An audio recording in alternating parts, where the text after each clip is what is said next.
인사합니다. 안녕하세요. 자, 오늘이 문제풀이 두 번째 시간 맞습니까? 예, 문제풀이 두 번째 시간. 문제풀이 잘 활용하셔야 돼요. 이런 분들이 계신다고.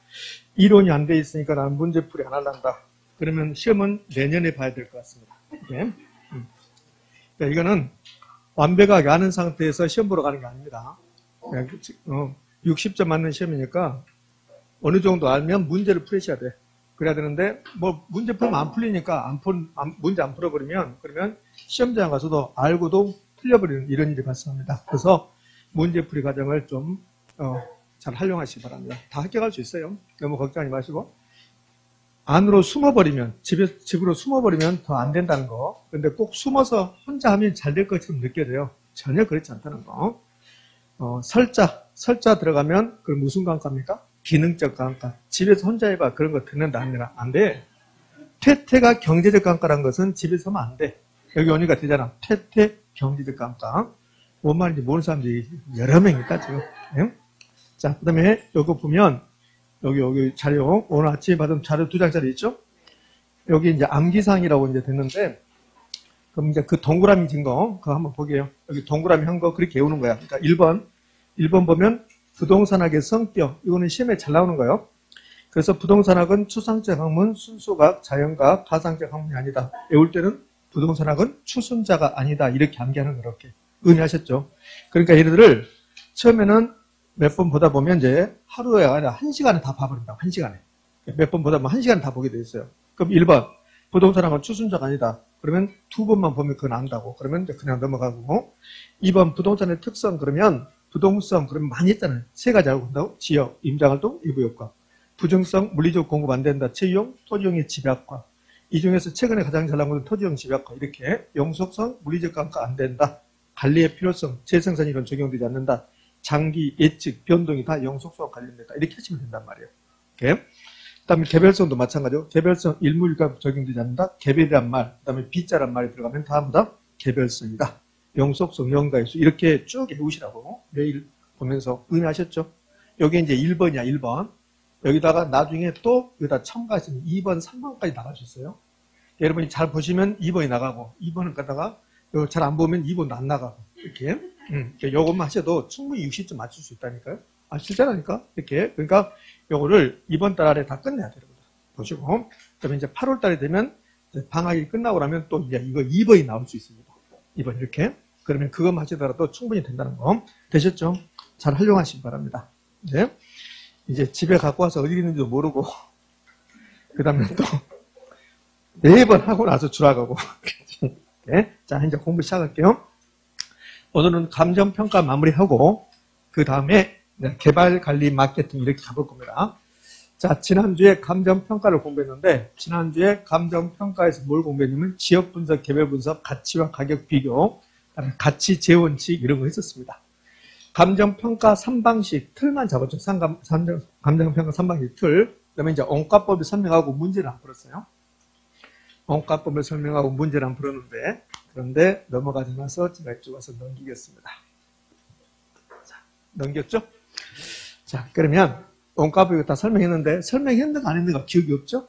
그럴까요? 제가 빨리 한번 설명하고 문제 바로 풀도록 할게요. 여기 페이지 수는 여기 필수서 필수서. 그러니까 필수서 펴실라면 펴고 그냥 안 펴고 그냥 보자고요. 원가법 요건 반드시 기억하셔야 돼요. 원가법은 감정평가에 관한 규칙이 하면 제조원가의 감가 수정하여 대상물의 가액을 산정하는 감정평가 방법을 말한다고 했습니다. 이렇게 외우는 게 아니라 제조원가 마이너스 감가 수정액, 감가 누계액. 제조원가에서 감가 수정액, 감가 누계액을 빼는 거. 그래서 적산가액 구하는 거. 여기 이 자리에 요 가액인데 여기다 임대료 준다는 거. 임대료. 그럼 틀린 말인가? 원가법이 나오면 마지막 끝에 가액 구하는가, 임대료 구하는가 이거 확인할 거. 제조원가 감가 수정하여 임대료 산정한다. 그렇게 출제할 거니까. 그럼 이제 됐어. 여기에.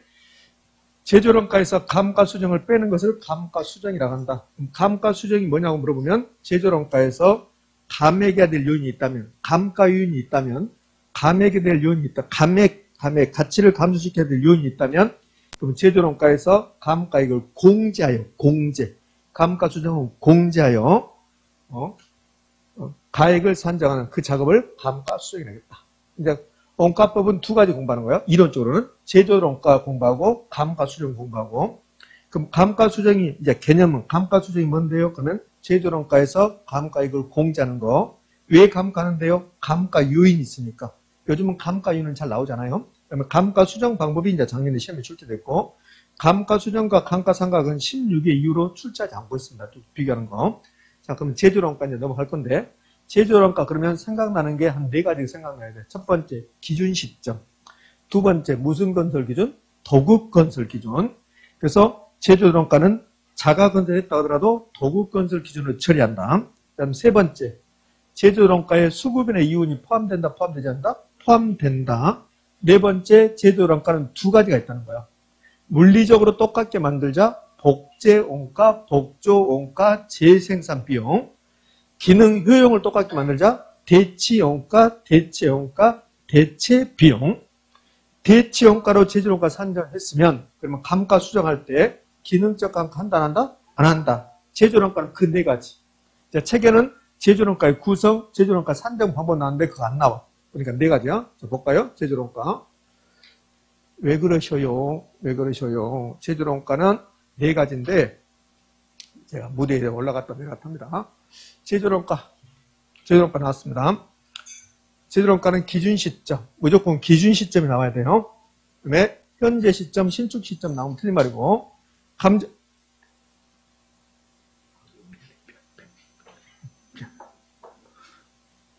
기가 잘못된 게 아니라 제가 작동을 잘못하고 있습니다. 여기 원에다 놔있는데 오프에다 놓고 계속 이렇게 하고 있습니다. 바보. 나는 바보인가 봐. 예? 감정평가에서 현재 시점 나오면 무조건 틀린 말이다. 현재 시점은 무조건 틀린 말이에요. 그러니까 제조원가 나오면 기준 시점. 무슨 건설 기준? 도급 건설 기준. 자가 건설 기준 그러면 X. 자, 여기서 주의할 거. 제조원가 산정할 때 자가 건설로 할 수 있다, 없다? 있다. 자가 건설 할 수 있는데 이렇게 했다면 도급 건설로 해줘라 소리야. 자가 건설한 경우 도급 건설 기준으로 처리하세요. 아셨죠? 예. 수급인의 이윤이, 개발업자 이윤이 제조원가에 포함된다. 자, 이 말을 이렇게 할 수 있어요.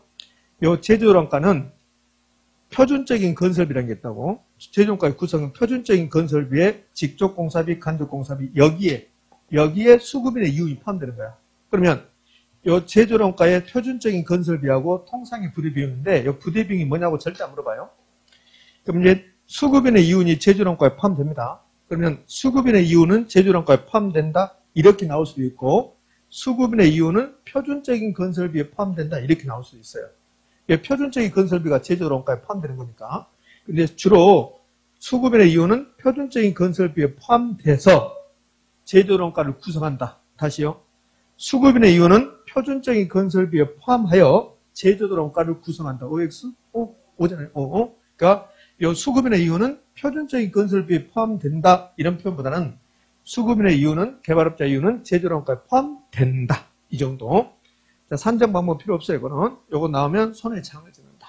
자, 제조원가의 종류, 복조원가, 다른 말로 재생산 비용, 또 다른 말로 복제원가, 물리적, 요것만 기억하세요. 물리적. 요것만. 기능 효용을 똑같게 대치원가, 대체비용. 그럼 둘 다 제조원가야. 둘 다. 그래서 제가 지난주도 이게 이야기했잖아요. 이런 시험 질문을 냈었다고. 복조원가로 제조원가 산정이 곤란해요. 대치원가로 제조원가 산정했다. 옳은 말 틀린 말?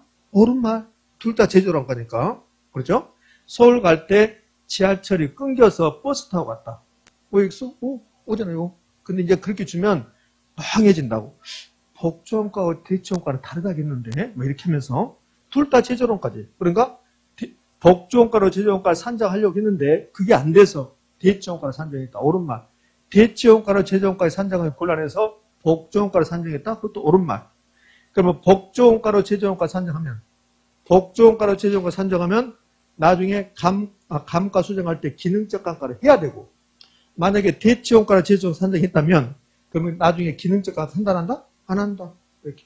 네? 그러니까 이 부분 요 4번이 힘들어. 4번이 제조원가 나오면 4번 나오면 복조원가 나왔습니다. 그 물리적 요것만. 물리적. 그러니까 복조원가에서는 물리적 측면 요것만 기억하신다. 그러면 복조원가를 제조원가 산정했습니다. 나중에 감가 수정한다 안 한다? 한다. 복조원가든 대치원가든 무조건 감가 수정을 해. 원가법은 제조원가, 둘 다 제조원가니까, 이 두 제조원가 구해서 거기서 감가 수정하니까.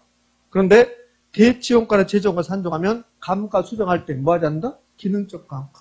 기능적 감가. 그러면 뭐 복조원가, 대치원가, 제조원가 산정인데 물리적 감가하지 않는다. 그럼 무조건 틀린 말이에요.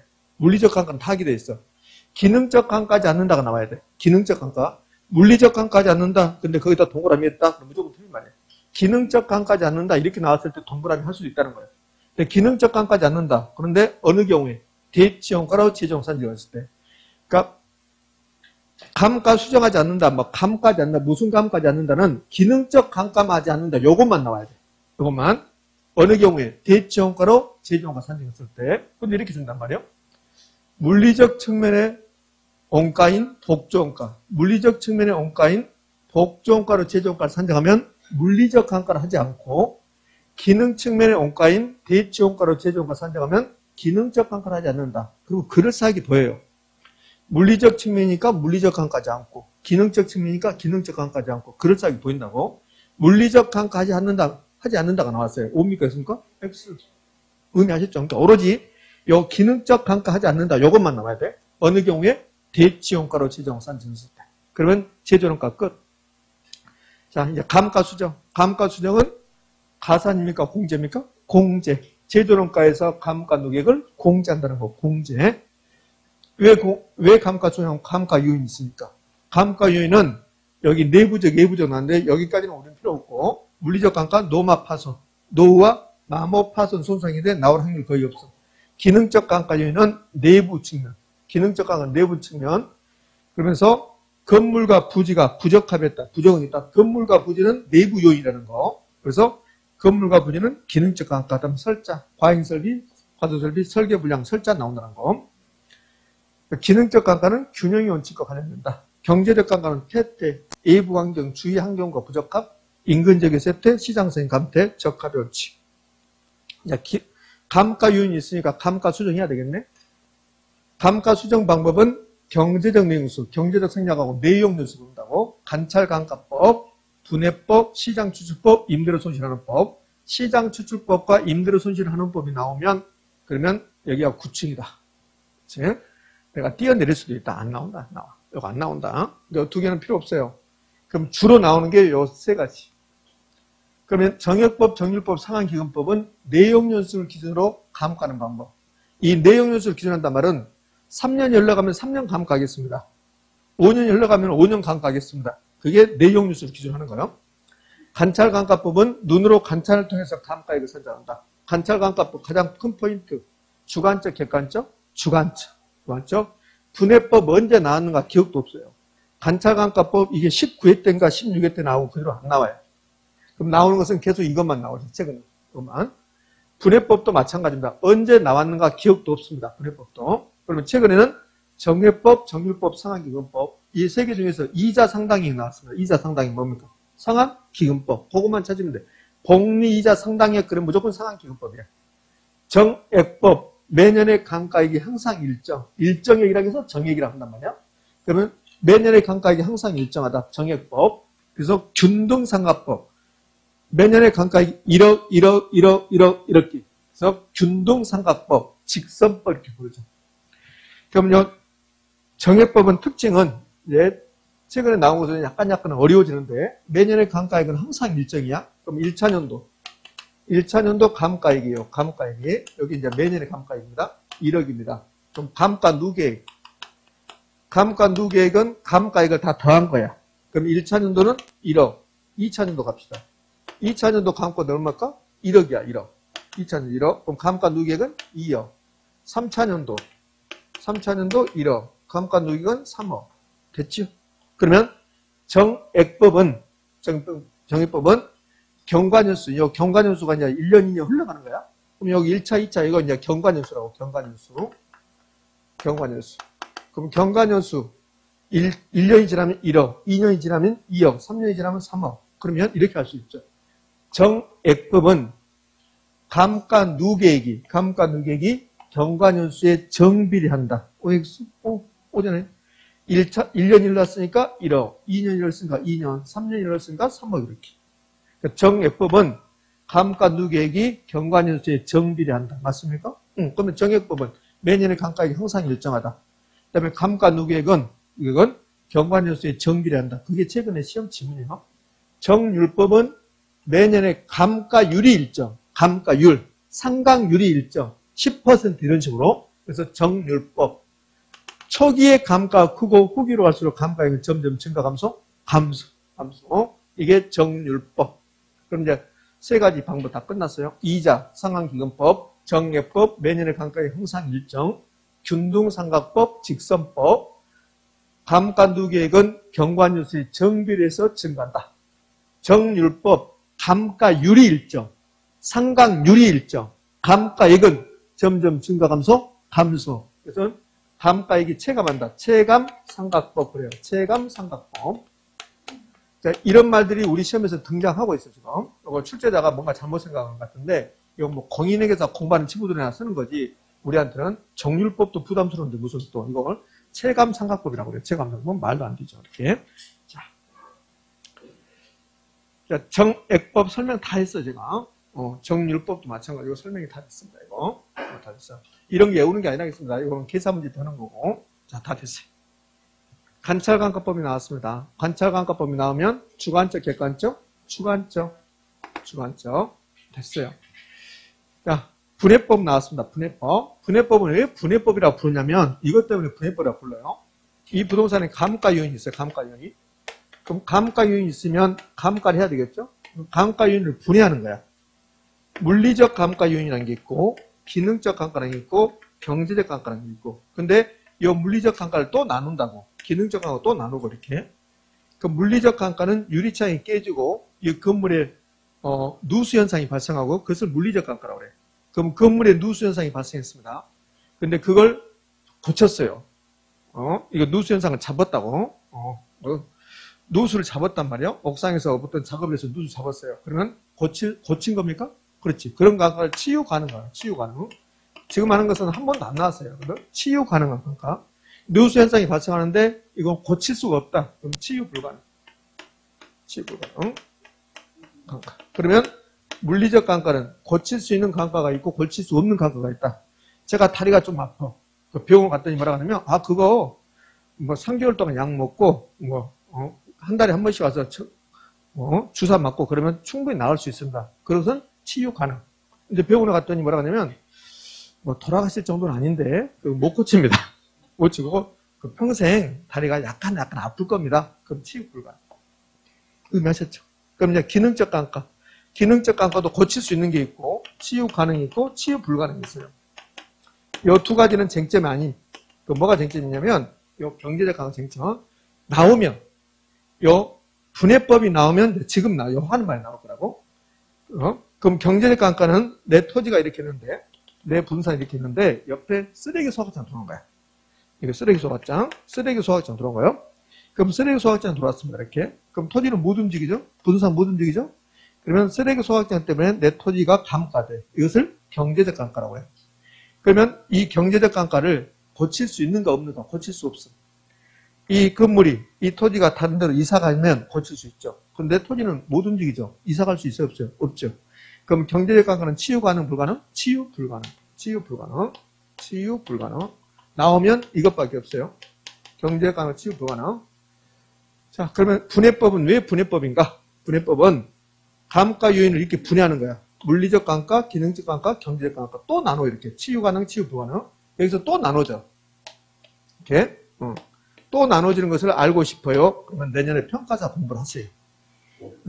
또 나눠지는데 이거 내용 뉴스가 긴 거 짧은 거 이렇게 나눠진다고. 이거 다 필요 없어요. 뭔만.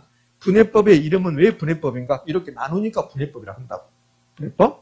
그 다음에 경제적 감가는 치유 가능, 불가능? 치유 불가능만 있다. 되셨죠? 이제 감가 수정 방법까지 다 끝났어요. 그 다음에는 감가 수정 방법이 끝나고 나면 이제 감가 수정하고 감가 상각이 비교하는 표가 나와. 얘를 외우시면 안 돼요. 외우시면 안 되고 요거는 16의 이후로 잘 나오잖아요. 그러니까 크게 신경 쓰지 마시고 평가 목적의 감가 상각 이걸 감가 수정이라고 해요. 예전에는 이걸 감가 수정이라고 했는데 요즘은 평가 목적의 감가 상각 그래요. 이는 여기 회계 목적의 감가 상각은 공인회계사들이 하는 거 여기 평가 목적의 감가상각은 감정평가사를 하는 거. 그러니까 뿌리는 똑같아. 뿌리는 똑같은데 내용이 전혀 달라요. 그러면 회계 목적의 감가상각, 이 회계학에서 나온 것을 부동산학에서 가져온 거야. 여기가 뿌리라고, 뿌리. 그럼 우리는 여러분과 제가 회계학을 공부한 게 아니라 감정평가, 부동산학을 공부했다고. 그러니까 여기 있는 말들이 저에게 들은 말들이라고. 그러면 이렇게 낸단 말이에요. 이거 내면 틀린 거 고르라 그래요. 그래서 뭐라고 하냐면 이렇게 내요.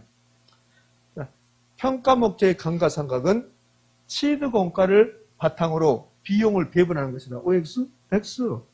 평가 목적의 감가상각은 적상가 입고하는 거야. 제조원가에서 감가 수정해서 적상가액, 적상가격, 적상가액을 구하는 거라고. 그럼 회계학에서 말하는 감가상각은 우리는 알 필요가 없어요. 이거. 회계학에서는 공인회사들이 어떤 건물의 취득원가를 취득원가 100억이다. 그럼 이게 내용연수가 이 건물의 내용연수가 100년이다. 100년? 그러면 정액법으로 감가한다면 1년에 얼마씩 감가한다? 1억씩 감가상각비라는 비용으로 요 100억을 배분하는 거야. 배분. 그게 회계학에서 하는 감가상각이야. 요건 필요 없어요. 필요 없고. 그럼 우리 요것만 기억하시면 돼요. 그래서 어떻게 오시냐면 이렇게 오시라고. 요 경제적이란 말 나오면 여러분들 감정평가는 부동산의 경제적 가치를 산정한다. 경제적 가치. 그러니까 요 경제적이란 말 나오면 무조건 감정평가예요. 요 경제적 내용연수, 경제적 감가 요걸. 그러면 회계학에서는 경제적이란 말 나오면 될까 안 될까? 안 돼. 감정평가에서만 경제적 나온 거야. 그러면 요 세 가지만 경제적 감가, 경제적 내용연수, 경제적 감가 고려한다. 제조원가, 그다음에 관찰감가 요 세 가지가 쟁점이야. 5번까지 해서 이제 네 가지가 되겠지만 6번, 7번 이런 거 안 나와. 그러면 이렇게 하시면 돼요. 경제관은 감정평가의 감가상각이다. 경제관은 감가수정하고 관련되어 있다. 경제관은 감가수정하고 관련되어 있다. 맞습니까? 오늘 아까 암기사항 받은 게 있죠? 그 암기사항에 가면 이런 게 있어. 경제관은. 보고 싶어요? 그래 또 봐야지. 어디가 있는 거 보자고요. 예, 경제관. 뒤쪽에 있을 겁니다. 감정평가니까 뒤쪽에 있을 거예요. 경제관. 35. 거기 1년번호 써졌죠?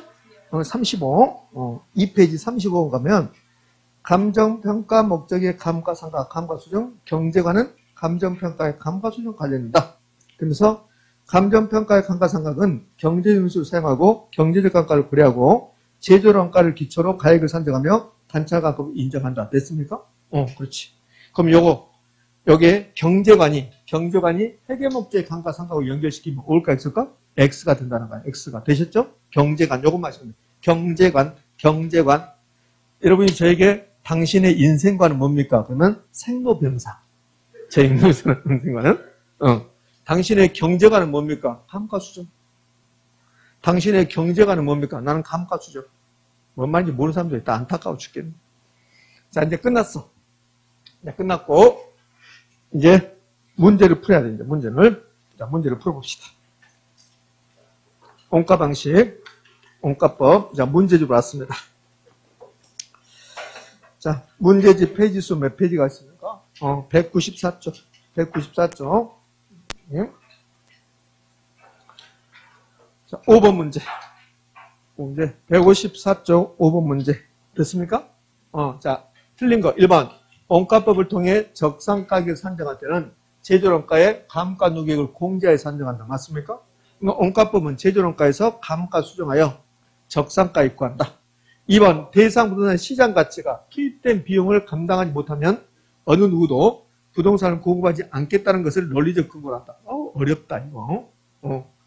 자, 그럼 만약에 시험장에 이런 거 나왔다. 모르는 문제 나왔으면 그냥 보고 있어도 몰라. 모르는 질문이 나왔으면 넘어간다고. 이건 이제 옳은 말이에요, 사실은. 봐요. 이게 무슨 말이냐면 원가 방식은 비용성의 사고입니다. 이런 말이야. 비용성의 사고다. 볼까요? 대상 부동산의 시장 가치가 투입된 비용, 투입된 비용이 10억이다. 그러면 시장 가치가 이게 7억밖에 안 된다. 그럼 여러분들 부동산 공급할까 안 할까? 안 하겠지. 이해되셨죠? 그 말이야, 그 말. 그러니까 원가 방식은 비용성의 사고에서 만들어졌습니다. 그 말이라고. 대상 부동산 시장 가치가 7억이다. 투입된 비용은 10억이다. 그러면 10억도 감당을 못하네. 그럼 부동산 공급한다, 안 한다? 안 한다. 그러잖아요. 예? 좀 어려운 말이죠. 3번. 기준 시점에서 산정한 제조원가. 기준 시점. 제조원가 기준 시점. 적산가격 상한선이다. 자, 제조원가는 네 가지 하겠는데, 하나를 추가한다면 이거야, 이거. 적산가격 상한선. 이거 한 번도 안 나왔어요.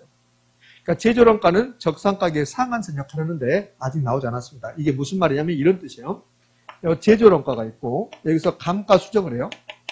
감가 수정을 합니다.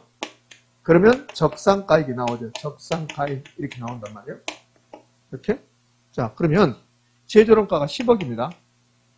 그럼 감가 수정액이 0이라고 봐요. 0. 그럼 적산가액이 얼마입니까? 10억.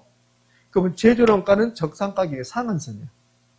아무리 적산가액이 높아 하더라도 제조원가보다 높을 수가 없어요. 그러니까 제조원가는 적산가격의 상한선 역할을 하는 거라고. 상한선. 이거 시험에 나온다면 뭐 하한선 이렇게 주겠죠. 나온다면 아주 중요한 건 아니지만 상한선 역할을 한다. 그러면 감가 수정이 만약에 2억이다. 그럼 10억에서 2억을 빼고 적산가격은 8억 되겠죠. 그래서 제조원가는 적산가격의 상한선 역할을 한다. 4번 건물의 제조원가를 복저원가로 추계한 복조원가 재생산 비용 추계하면 기능적 감가상각을 별도로 할 필요가 없다. 틀렸죠. 기능적 감가를 하지 않는 것은 복조원가입니까? 대치원가입니까? 대치원가, 대체원가, 대치비용 거잖아요. 답은 4번. 이렇게 된단 말이에요. 자, 5번. 감가 수정 방법 중 건물의 내역 요소가 만료될 때 감가 누계의 상당액과 그에 대한 복리 계산 이자 상당액. 반가워. 이자 나왔습니다. 뭡니까? 상한기금법. 답은 몇 번? 4번. 자, 이 정도입니다. 이 정도. 아무것도 아니다. 눈만 크게 뜨면 다 맞추셨어요. 걱정하지 말라고. 6번. 원가법과 관련된 다음 설명 중 옳은 것은 그렇습니다. 옳은 것은 약간 어려워요. 1번. 건물이 오래되어 복제원가를 구하기 곤란할 때는 대체원가를 활용할 수는 없다. 활용할 수는 없다. OX? X.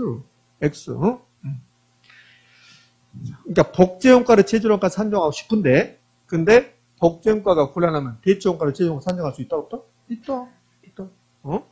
2번. 대상 물건과 동일한 모양, 구조, 원자재, 노동력을 투입하여 산정한 제조원가를 대치원가로 한다. 대상 물건과 동일한 모양, 저를 똑같게 만든다. 물리적으로, 여기 물리적으로 똑같게 만들었다는 소리예요. 그럼 대치원가로 봐야 됩니까? 이거는 복조원가입니까? 복제원가, 복조원가 그래요. 복조원가, 복제원가 이렇게. 대상 물건과 동일한 모양, 구조, 원자재 있는 그대로 만들어냈다는 소리예요. 그걸 복조원가 그래요. 그럼 대상 물건과 동일한 효용, 그때는 대치원가 이렇게 하는 거예요. 3번 제조원가는 현재 시점에서 너 잘 만났다. 현재 시점 X. 무슨 시점? 기준 시점. 4번 제조원가는 표준적인 토준적인 도급 건설비에 통상의 부대비용을 차감합니까? 가산합니까? 가산. 요건 제조원가 구성인데 요거는 나오지 않았어요. 제조원가는 표준적인 건설비에다가 통상의 부대비용을 더한다. 뭐 중요한 건 아니고. 5번 제조원가는 대상 물건 관계없이 도급 건설을 전제로 산정한다. 도급 건설 기준으로 산정한다. OX? O. 답이 몇 번? 5번. 6번 문제를 통해서 여러분들 복조원가하고 대치원가를 확실하게 구별할 수 있어야 돼요. 그러니까 제조원가 산정할 때 복조원가도 할 수 있고 대치원가를 산정할 수 있다.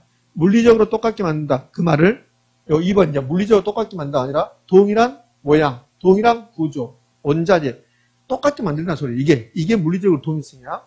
기능 효용을 똑같게 만들자. 그러면 대치원가라고 하고. 자, 저는 이제 7번 문제 갑니다. 7번 문제는 제조원가 보는 거예요. 7번 문제 정도는 그냥 가볍게 풀으셔야 돼요. 제조원가. 그러면 제조원가는 무슨 시점에서? 기준 시점에서. 요걸 제가 그림을 한번 그려볼게요. 그림으로. 여러분들은 소년 조선일보 주최 전국 어린이 그림 그리기에 대해서 최우수상 받은 사람의 그림을 보고 있습니다. 왜요? 제가 소년 조선일보 주최 전국 어린이 그림 그리기에 대해서 대상 없이 최우수상 받은 사람이야. 실제요. 초등학교 2학년 때. 대상 없이 최우수상. 그러니까 대상을 줄 만한 사람은 없었고. 그러니까 결국은 참가조야자는 1등이라. 참가자 중에서. 거기 뭐 그런 거 있잖아요. 대상 없이 뭐 1등 이렇게 하잖아요. 그러니까 대상을 줄 만한 사람은 없고, 이제 그때 참가한 사람 중에서 아주 뛰어난 사람은 없었지. 근데 그 중에서 제가 가장 뛰어났다는 소리예요. 최우수상. 믿음이 안 가는 것 같은데 내가 진짜 상장 찍어다 드릴까? 이렇게. 자, 요거 이제 타임 시키기 한번 그려볼게요. 이거. 여기에 중공 시점이 있어요. 거짓말 아닌데 이렇게 소리가 안 난대. 중공 시점. 여기 중공 시점이 신축 시점이야. 그럼 중공 시점에서 직접 공사비, 간접 공사비 이런 것들이 이제 표준적인 건설이라고. 그럼 개발업자 이윤이 제조론가에 포함돼 안 돼요? 포함되죠.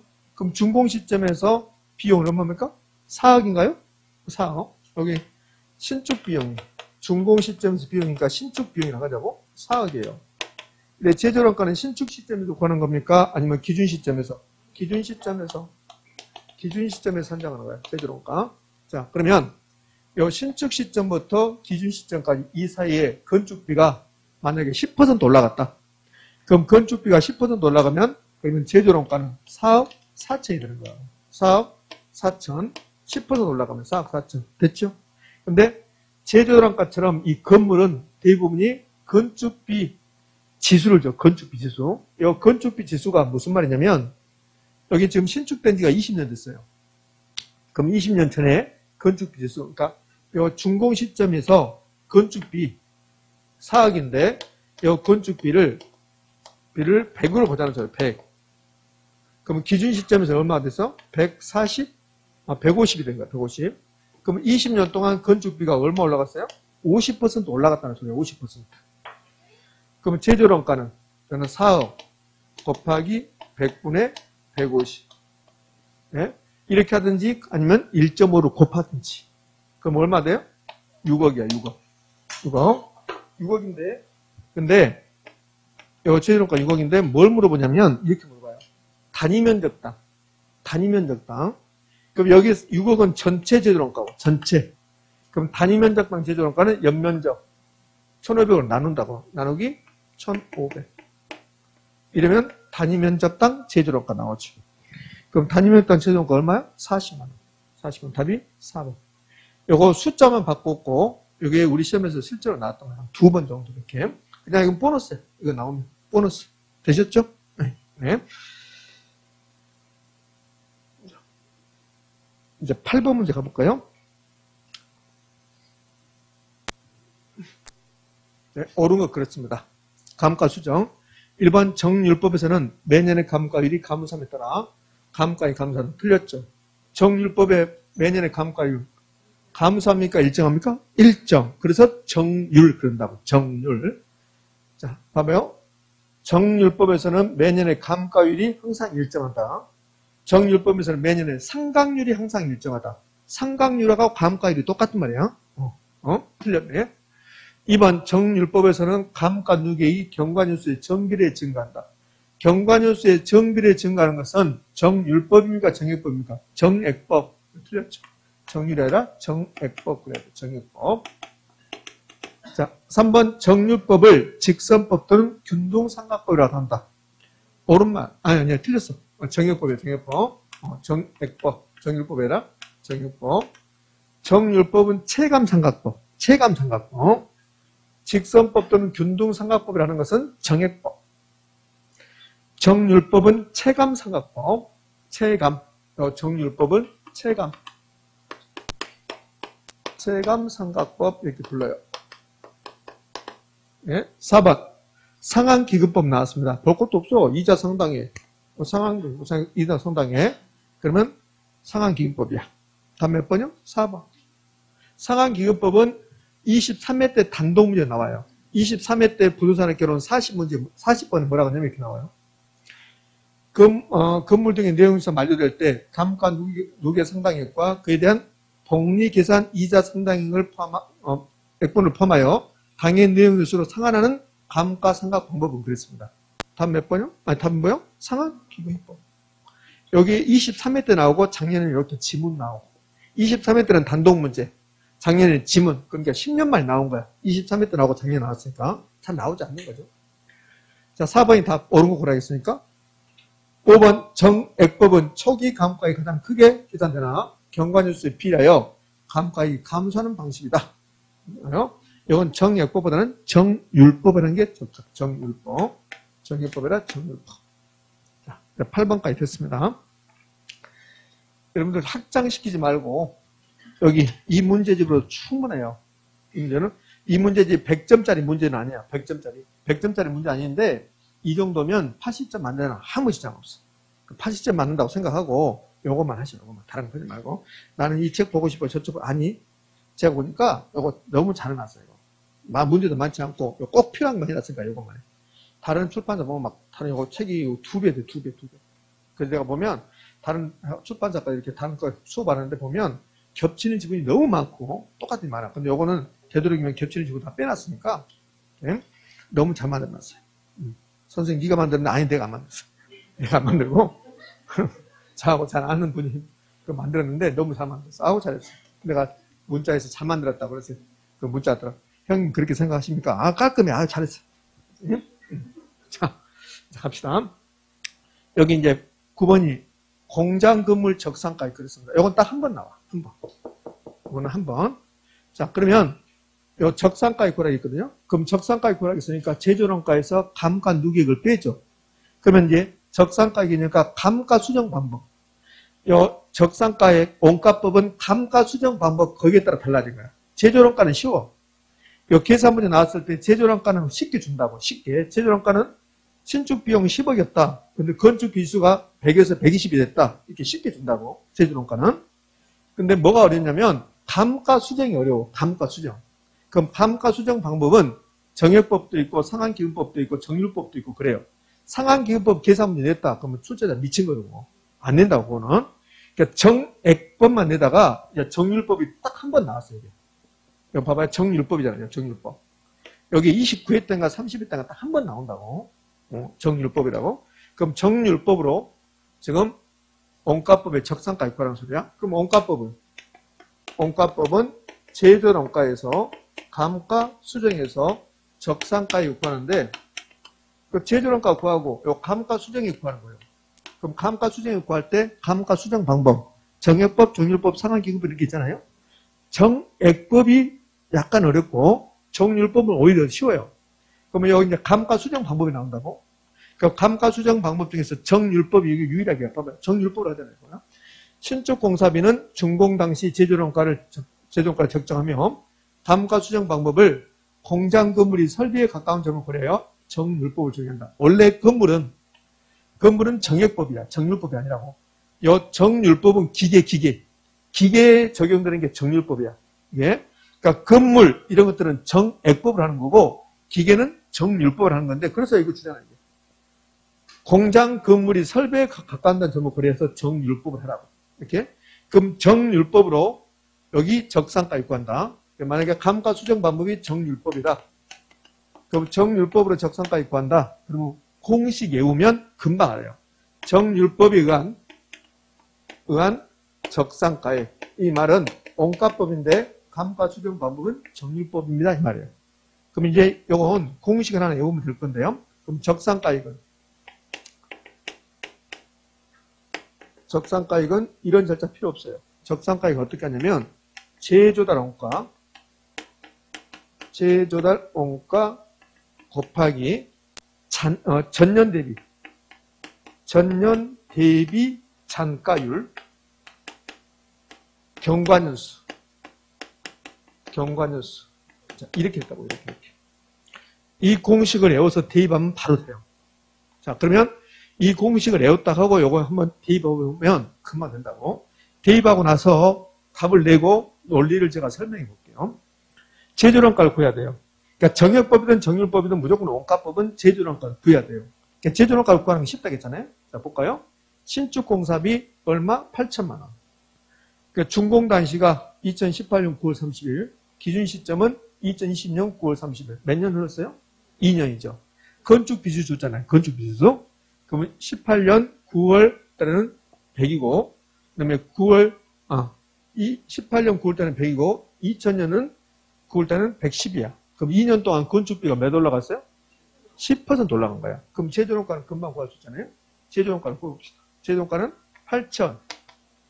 8,000 곱하기 1.1이니까 8,800 바로 구했습니다. 곱하기 전년 대비 단가율 그러거든. 그럼 여기 줘주잖아. 전년 대비 단가율 80%. 그럼 0.8. 자, 그 다음에 경과년수 몇 년 경과? 2년 경과. 그러면 끝이야. 그럼 답이 나왔다고 이렇게. 의미하셨죠? 이렇게 하는 거예요. 자, 그럼 이제 답이 나왔으니까 이제 답을 보면 될 거고. 자, 그래서 답이 몇 나왔습니까? 해줘야지, 답이. 여기 나왔네. 답 몇 번이야? 3번이죠? 5,632만 원. 이렇게. 네. 자, 그러면 왜 이런 논리가 적용되는가 볼게요. 이 논리가 조금 지워버리고 답은 냈으니까 왜 이 논리가 적용되는가 너무너무 쉬워요. 요 전년 대비 장가율을 의미를 아시면 전년 대비 장가율은 작년에 전년도에 비해서 남아있는 장가율이 잔존가치율이야. 잔존가치율이라고. 잔존가치가 적산가액이랍니다. 잔존가치가. 봐요? 왜 잔존가치가 적산가액이냐면 제조원가에서 감가액을 감가액, 정확한 감가 누계액이죠. 감가 누계액을 뺀다고, 누계. 감가 누계액을 빼면, 그러면 그게 적산가액이야. 잔존가치에서, 제조원가에서 감가 누계액을 빼면 적산가액. 여기에 적산가액이 잔존가치야, 잔존가치. 남아있는 가치. 잔존가치. 그럼 제조원가가 1억이었습니다. 그러면 1년 동안 감가가 만약에 1,000만원 감가했다 이거예요. 그럼 남아있는 가치가 얼마예요? 9,000. 그게 잔존가치. 그게 뭐예요? 적산가액이라. 9,000 이렇게. 의미하셨습니까? 그러면 저기 전년 대비 단가율이 80%죠. 그러면 어떻게 하냐면 이게 자, 제조원가가 1억이었다고 가정을 해봐요. 제조원가 1억이었다. 그러면 전년 대비 단가율이 저기 이제 80%잖아요. 그러면 1차년도에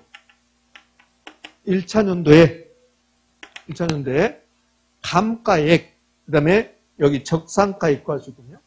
그럼 1차년도는 이제 한 번도 감가 안 했으니까 제조원가 1억 그대로 남았어요. 그러면 여기에 장가율이 이제 80%, 0.8이 남았다는 소리예요. 그러면 적산가액이 얼마일까? 8,000. 그럼 2차년도 가요? 2차년도를 보면, 그러면 2차년도는 전년 대비 장가율, 8천만 원에 대해서 80% 남은 거야. 8천만 원에 대해서 80%. 전년 대비 장가율이 80%니까, 그럼 2차년도는 1억 곱하기 0.8, 여기 이제 8천이잖아, 8천. 여기에 또 8천만 원 남는다는 소리예요. 80% 남았다는 소리예요. 그러면 얼마요? 6,400. 그럼 이 6,400은 어떻게 나왔냐면, 제조원가 1억 곱하기 0.8의 2승이야. 0.8의 2승. 그럼 0.8의 2승. 0.8은 뭐고? 전년 대비 장가율이고, 2는 경과년수고. 이해됐습니까? 이렇게. 그러니까 이 공식을 알면, 이게 정율법이다. 그럼 정율법에 의한 적산가액. 공식 암기하시, 공식. 적산가액은 공식 암기해봅시다. 공식. 자, 첫 번째, 제조원가 곱하기 전년 대비 장가율 경과년수 승. 이렇게 하면 된단 말이야. 이렇게. 그러니까 또 있어. 그럼 똑같은 말이 또 있다고. 두 가지가 있어. 자, 그럼 여기서 전년 대비 장가율이 80%면 1년에 얼마씩 감가한대요? 20% 감가, 20%.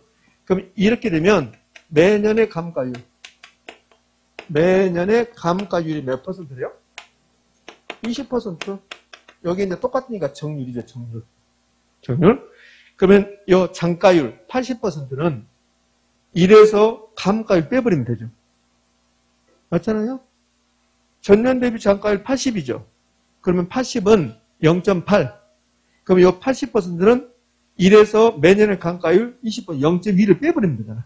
그죠? 그러면 이거는 이렇게 쓸 수 있죠. 이거는 제조원가 곱하기 1 마이너스 매년의 감가율. 매년의 감가율 경과연수. 이렇게 하면 답이 바로 나온다는 거. 이해됩니까? 그럼 전년 대비 장가율이 여기 70% 0.7이다. 그러면 몇일까? 0.3. 0.3. 되셨나요? 똑같은 말. 또 신기했다, 여러분들. 아이고, 참. 신기할 거 없는데. 신기하셨네요. 신기. 쓰면서 들어보세요. 쓰면서. 정율법이 혹시 나왔습니다. 그럼 다 맞춰야 돼. 정율법이 나오면, 아이고, 고마워. 나왔네. 나왔어. 나는 무조건 맞출 거야. 그래야 돼. 정율법이 나왔습니다. 그럼 정율법이 나오면, 그러면 공식, 제조원가 곱하기 전년 대비 장가율 경과연수 승. 그러면 전년 대비 장가율이 안 나와, 이게. 여기 안 나와. 그 선생 안 나오면 어떡해? 요거 안 주면 못 푸는 거야. 아니요? 요거 안 나왔어요. 여기 안 나오고 뭐라고 나냐면, 매년의 감가율. 매년의 감가율. 감가율. 감가율. 몇 퍼센트 나와야 돼? 20 나와야 돼, 20. 요 80이 여기 매년의 감가율이 20%라고. 매년에 20% 감가니까 매년 남아있는 가치가 80이 남았겠지. 됐습니까? 여기 지금 우리 초등학교 6학년 지금 산수 시간이다. 그럼 일부는 집에 가고 일부는 못 가. 여기서. 요거 못 쓰면 못 가는 거야. 저 어렸을 때 많이 학교에서 잡혀 있었어. 공부를 전 못해가지고. 그래가지고 학교에서 맨 잡혔어. 밤 돼야 집에 가. 밤 돼야지. 어쩔 때는 아버지가 데려와. 선생님한테 그래, 아버지가. 제가 집에 가서 잘 가르치겠습니다. 오늘은 보내주십시오. 아버님 오셨으니까 보내줍니다. 이렇게. 아버님이 저를 여러 번 구해줬습니다. 아버지는 공부를 잘해라 말 안 해. 건강하게만 잘해라. 거짓말 하지 말고. 살면서 거짓말 안 할 수가 없더라고. 자, 그래서 이제 10번 마지막으로 봅시다. 10번은 이제 정액법입니다. 정액법. 10번 문제가 여기 감정평가에서 원가법, 거래사례법, 수익화법 있는데 원가법이 가장 어려워요. 정율법은 이 공식만 외우면 돼요. 근데 정액법이 어려워요. 사실은. 정액법인데 이것 때문에 어려워요. 잔정가치 이것 때문에. 잠깐 이것 때문에. 자, 그럼 이제 정액법. 그러니까 이거는 10번 문제는 풀 수 있는 것만 푸시라고 스트레스 받지 말고 나 저거 나오면 미쳐버렸다. 한 문제 틀리면 되지 그냥. 그러니까 스트레스 받지 말고 나 정율법, 원가법 나왔구나. 그러면 아이고 내가 찍어야 되겠다 이렇게 하시라고 그냥. 스트레스 받지 말고. 그럼 원가법으로 적산가액 구하라고 했잖아요. 그럼 공시라도 써봐야지. 못 푼다더라고 공시라도. 그럼 제조원가에서 뭘 빼요? 감가 누계 감가액을 빼겠네. 그러면 적산가액이 되겠네. 그러면 이제 이 원가법 요거 구하는 거예요. 감가 누계. 요거 구하는 게 쟁점이에요. 요거 구하는 게. 요거. 제조원가는 쉬워요. 그럼 제조원가 구합시다. 그러니까 신축 공사비 6천만 원입니다. 시골에다 지었나 보다. 기준 시점하고 2년 차이. 경과연수 몇 년입니까? 2년. 무슨 말인지 모르는 사람도 있고 안타까워 죽겠다. 그럼 이제 요 제조원가는 6천만 원인데 그런데 건축비 지수 주어졌네. 100분의 몇입니까? 120. 그럼 7,200. 제조원가 하나 구했습니다. 자, 두 번째. 여기까지는 따라올 수 있잖아요. 두 번째는 이제 감가 누계. 그럼 감가 누계 효과라겠어요. 근데 이거 볼 때 이제 이 문제를 볼 때 거의 대부분이 정액법인데 혹시 여기에 정률법이 있다. 그럼 정률법 있으면 이거 필요 없잖아요. 정률법 있으면 물론 제조원가 구했지만 정율법이다. 제조원가 곱하기 전년 대비 장가율 경과연수 승. 전년 대비 장가율 없으면 감가율이 나온다. 감가. 그러면 제조원가 곱하기 1 마이너스 감가율 경과연수 승. 그럼 정액법이네요. 정액법이니까 그 공식 안 될 거고. 그럼 감가 누계액 구해야지. 그럼 감가 누계액은 어떻게 구해요? 매년의 감가액 곱하기 경과연수. 그럼 1년의 감가가 1,000만 원이다. 그럼 3년 흘러갔다. 그럼 1,000만 원 곱하기 3년. 3,000만 원 이렇게 넣었지. 감가 누계액. 매년의 감가액. 자, 이런 문법 보니까 나는 안 풀 건데 이해는 된다. 그런 거 높이요. 매년의 감가액 곱하기 경과년수. 그러잖아요. 안 풀 건데 이해는 된다. 이렇게. 그럼 이제 매년의 감가 있고 요거 구하는 게 힘들어. 원가법, 정액법일 때 요거 매년 이게 가장 힘들어요. 그럼 경과년수는 금방 알 수 있지. 경과년수 몇 년 경과 있어요? 2년. 2년이라고. 그럼 요 2년 됐어요. 요걸 알아서는 답이 못 나오는데 어느 하고 있는지 경과년수 말하면 또 크게 대답한다. 2년? 여러분과 제가 2년이 있나 봐. 요 매년의 감가 이제 고라 하면 가만히 있어요. 자, 이제 매년의 감가 읽고 합시다. 매년의 감가에. 그 매년의 감가 요거 구할 때가 주치라 같아요. 여기 이제 제조원가 나오는데, 요 제조원가 7,200이죠? 이 제조원가를 이제 감가하는데, 만약에 내용연수가, 그러니까 정액법, 정률법, 상한기법은 내용연수인데, 내용연수. 그럼 내용연수가 10년이다.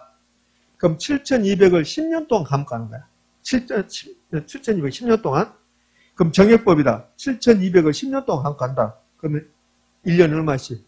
720만원씩. 그럼 여기 매년의 감가액이 이제 720만원 곱하기 2 경과년수. 그럼 감가 누계액이 되는 거야. 그럼 요 매년의 감가액 구할 때 어떻게 하냐면 이렇게 한 거예요. 감가할 총액. 감가할 총액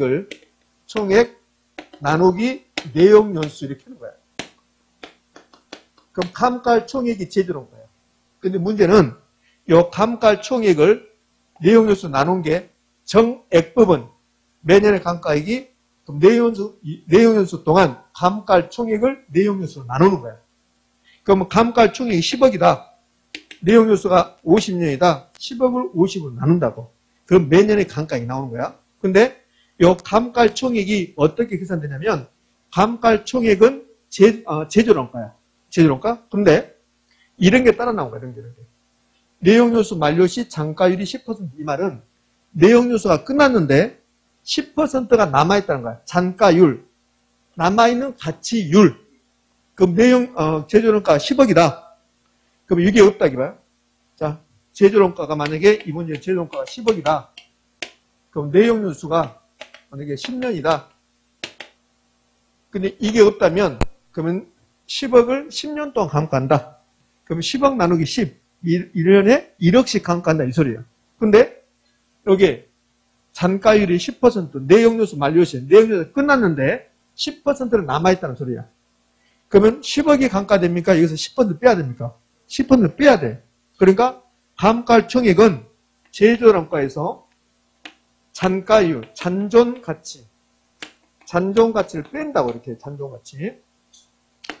잔존가치를 빼고 그 금액, 남아있는 금액을 이제 내용연수로 나누는 거라고. 내용연수, 이렇게 하는 거죠, 이렇게. 그럼 이제 계산해봐요. 제조론가는 7,200이고, 잔존가치는 10%죠, 10%. 그럼 720이죠. 720을 빼는 거예요. 이렇게 계산할 필요 없어요. 이렇게 계산할 필요 없고, 이제 이 금액은 이제 맞아요. 이렇게 했는데, 이거는 이렇게 하지 말고, 7,200 곱하기 0.9 이렇게 하는 거 이렇게. 자, 이걸 내용연수로 나누는 거죠. 내용수 몇 년? 40년. 요 내용연수 40년. 자, 여기서 주의할 것 잘 봐요. 요 내용연수, 경제연수 40년 요거는 이제 우리는 편하게 준 거야. 근데 여기를 뭐라고 주냐면 내용연수 40년 안 주고 뭐라고 줄 수 있냐면 이 말을 기준 시점 현재 잔존 내용연수 잔존 내용연수가 이렇게 준다고 이렇게. 그럼 잔존 내용연수가 38년이다 이렇게 준다고. 이렇게. 그럼 38로 나누면 안 돼. 여기 이제 내용연수가 38로 나누면 안 된다고. 자, 얘는 기준 시점 현재 잔존 내용연수가 38이다. 그럼 앞으로 기준 시점이 남아있는 게 38이야. 그 몇 년의 경우가 있어요? 2년. 그러면 전체 내용수 몇 년이야? 40년 그 말이야. 이렇게 낼 수 있다는 거야. 여기가 38 나오면 쩐가 의무수로 왜 38이지? 근데 여기다가 경과연수가 10년 주고 경과연수가 10년 주고 기준 시점 현재 잔존 내용수가 40년 이렇게 쓴다고. 그럼 전체 내용수는 몇 년이다? 50년 이렇게 나오죠. 그렇게 된단 말이에요.